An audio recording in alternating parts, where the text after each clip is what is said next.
Hi everyone, welcome to Chess 101. This is a channel where we improve our chess together.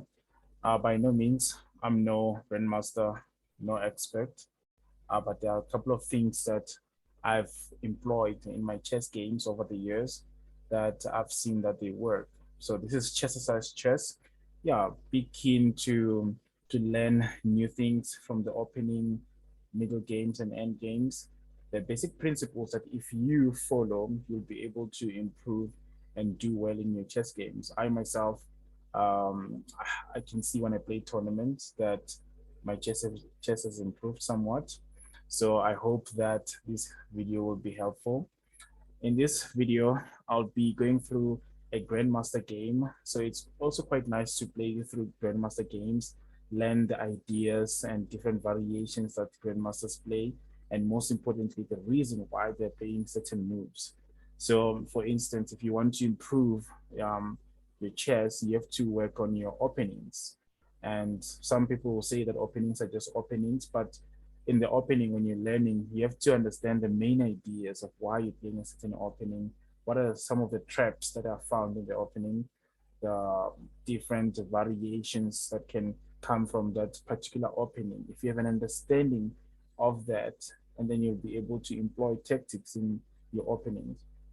So this game is played by Grandmaster Paul Morphy. I believe this is in the 18th century against Grandmaster Cunningham, and it's in the Italian opening. So I've been doing a series on the Italian. You can check some of the videos that I've made. So the Italian is a very interesting opening. Starts with one e4, black plays e5. So here the secondary move or the main move that is played is knight to f3, but here Paul Morphy goes for the immediate bishop to c4. So another thing that you need to understand is that you can play around in your opening, so you understand the main ideas of what needs to be happening. Here, white um, is taking charge of this diagonal. He wants to go into the center, and this game very much indicates a main attack that goes through the center. So if you control the center, you are able to win chess games. So here, okay, um, like bishop to c5 was played, and again, usually there are so many ways to reach a certain position. Here, Grandmaster Paul Morphy decided to mix up the move orders. So this is still like it is permissible as long as you have an understanding. So what this pawn push does is that it's indicating that it's giving extra protection to the square. So eventually you want to push a d pawn to d4, and then you want to have your knight on f3, all eyeing these. So meaning you're going to be was just putting the question to this bishop that, hey, what do you want to do with your bishop? So here, okay, knight to c6 is played, knight f3 eventually. So now black now needs to decide how he needs to hold things. So also if you check, okay, so far black did develop his two minor pieces, white still. But then now the following moves, I feel that this is where black is starting to go wrong. Okay, the standard knight to f6 is played, eyeing this pawn. So the whole thing is to disrupt this pawn. So there are some moves or variation where this pawn can become a liability once you push this, and then the bishop, and also like this pawn is played, and then the bishop comes to g4, threaten the knight, and then black ends up winning a pawn that is on d5 or d4 rather. So white goes straight for the center. Okay, black takes. And instead of taking back here, white puts the question to this knight. Where are you going to go? Are you going to come here? Are you going to go back to your original square? But either way, there's nothing comfortable in this position for black. So right, black decides. I feel this move is very dubious, I will say, because you don't want to, no, sorry about that. You don't want to put your queen in front of the king. The queen is a very vulnerable defender. So this is already for me, it's a recipe for disaster because all all that needs to happen is that white castles, and then this pawn leaves, and then you're pinning the queen to the king, and there's nothing that black can do about it. So yeah, white castles, you always want to castle and keep your king safe. And then now he has to react, because the next move is obviously to take the knight. So the knight goes back to its original position. Keep track of this. Okay, this piece hasn't moved.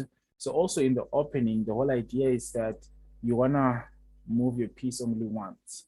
You develop it into a certain square, and then you develop the rest of your army. So chess is not just about checking and playing all these wild moves, but you need to get your army coordinated. You get to have your every piece must have a purpose on the chessboard. So you develop your pieces, and then from there you start to launch an attack. So if you just want to do a one-piece move, you're not going to win so many chess games. Okay, white takes, it's starting to liquidate the center. So here, black has to move back, and then now a pawn march. So white here is marching through the board with just pawns, putting question to the knight, like, knight, okay, where do you want to go? Are you also going to go back to the back rank, or even back to the original square? Or are you going to maybe come this side? What's happening? So now black here plays queen to c5. This move does a couple of things. So black is threatening to take the bishop. And why did he allow the knight? Like, why didn't he just move the knight immediately and play this move? Well, one of the ideas here is that black realizes that this knight is horrible. The only place that this knight is going is to this square, that's d8, and then also b8, or the lousy b4, where it can be kicked by this pawn. So that's why what black realizes that if I take this bishop, I would actually have improved my position. So now white does not allow that. He plays knight to a3. So usually knights on the rim, they are very grim. But in this case, this knight is protecting the bishop. So that's a stellar move. So now, okay, black jumps into the frame.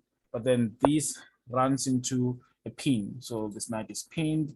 The queen, the knight cannot move because it will take the queen with the bishop. However, the best way for black to liquidate is to take this knight, and which he does, and then white takes. So now the queen again has to move. It's being dislodged. It goes to f8.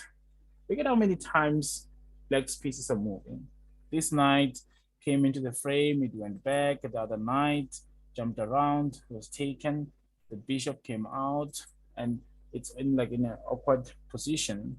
Yes, it's eyeing this pawn, but it's white to move, and white takes. So that was one piece that was good. So also when you're trading pieces, you should trade your worst piece for your opponent's best piece. That was black's only good piece, because the other pieces are still on their original squares. So this now means that white has the initiative. The rooks are connected. Sorry, my drawing skills were never any good. So rooks are connected. White's development is finished. Look at the space advantage that white has. The pieces are coordinated. Yes, this knight is on the rim, but then it can be improved. Okay, that takes. So now what do? Do we start just checking the king? And no.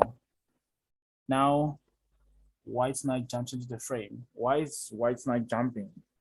It's threatening to fork the king and the rook. So now black has to react to what white's doing. There's no choice but to react. So there are a couple of ways in which black can play this position. One of them is just to immediately move the king to d8 and protect this pawn, but then it means that black loses the castling rights. One of the ways might be to play queen to c5 and then protect his pawn. But also that I feel like it runs into many different ideas. We can just look at some of the ideas that can happen. So if black plays queen to c5, what you just simply move your rook, pinning or like eyeing the queen on the file, and then if if the knight, if he threatens to attack the knight just because a check is coming, you still give the check in any case. Takes, you push. Here, black doesn't have any moves because if he moves the queen out of the way here, it's checkmate. And then if the queen also still moves to the square, it's checkmate in two. We'll simply just do this. Okay, it's black to move. Okay, take, move this side, and checkmate. So there aren't many ways where black can play. So now black has to dance to the tune of white. So that's how dangerous the Italian is. It's very versatile, very dynamic. And if you know what you're doing, you can mow over many opponents on the chessboard. Okay, let's just do this. Let's go back to this position. So, okay, black protects. Then we still put our rooks. So rooks belong on open files. So you want have, so this is a semi-open file, but like there's no white pawn as is blocking the rook. So rook thrive where the file is open. Okay, so white tries to open for the bishop because that bishop doesn't have any square it can go to. Okay, we take. So here takes, and then now we reposition our, this is actually quite an instructive move. So now, after all this is done, right, phase one is done. We out of the opening, we're already now into the middle game. Yes, white is ahead in development, but now you have to coordinate your pieces. You have to look for threats, you have to look for checks. So here, this is the move that white plays. Is putting the question to black that, okay, I'm targeting your pawn. How are you going to protect that pawn? And it comes to the check. So black decides that, right, this is how I choose to protect it. But we have this because this knight can jump into the frame because of this discovered. Let me just show this. Okay, waiting. If black decides to take, we simply take its check, so that bishop can be captured. That's why that move is played. So already, so now here another instructive thing. So black decides like, okay, I'm not gonna take your knight. I'm rather gonna try to see if you know what you're doing. Let's exchange queens. Why would black want to? Why would white want to exchange queens? This is like a very good position for white. She didn't exchange the queen. So what black is doing here, he realizes that, okay, I can't do anything. My position is stuck. I'm only reacting to what white is playing. And now the best thing when you are also under pressure, try to exchange queens if it goes in your favor, because by exchanging queens, you sort of slow down the dynamic attack that your opponent can bring upon you. So this is a very good move by black to say like, okay, you know what, my position is bad. Let's exchange queens. Maybe I can try find a way to hold this. But this is Paul Morphy playing.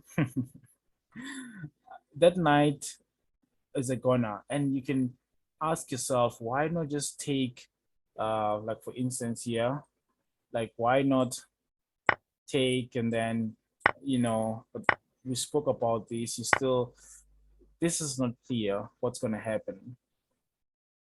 It's not clear at all. So what white chooses to do is that, okay, I'll exchange the knight, but then in that, I want to also check how you're gonna like change your pawn structure. I'm already threatening to win material there.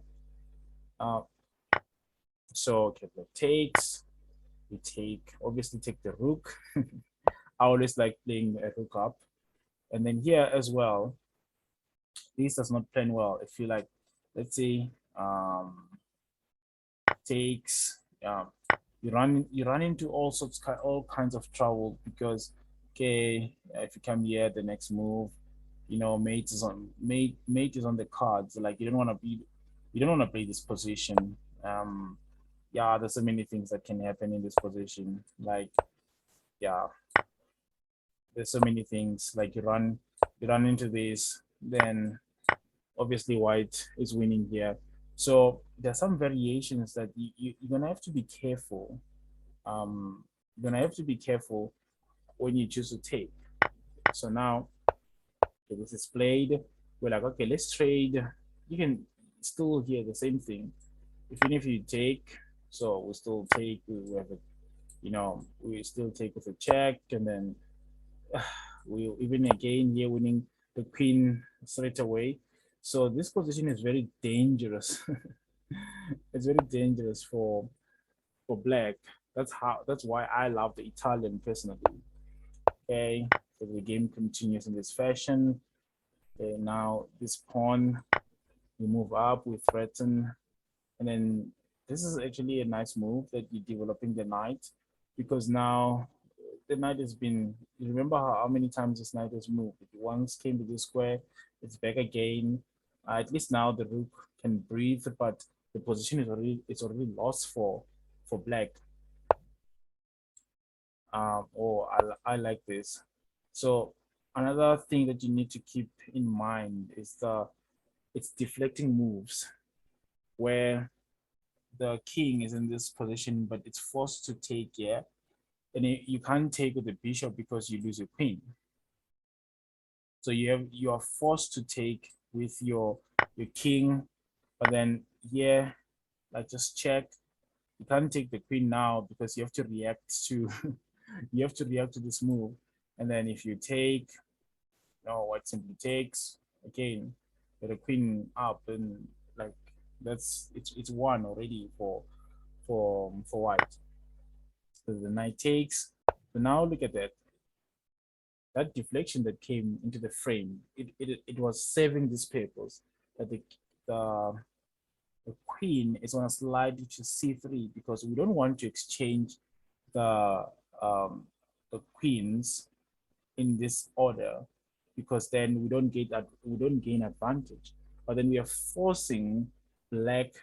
We want to exchange queens on our own turn, and then this is how we go about it. Take, and then here now we are already threatening to win a piece, because that knight cannot move, and then we simply take, takes, and then it was in this position that Grandmaster Cunningham resigned, because there isn't anything left to do for black.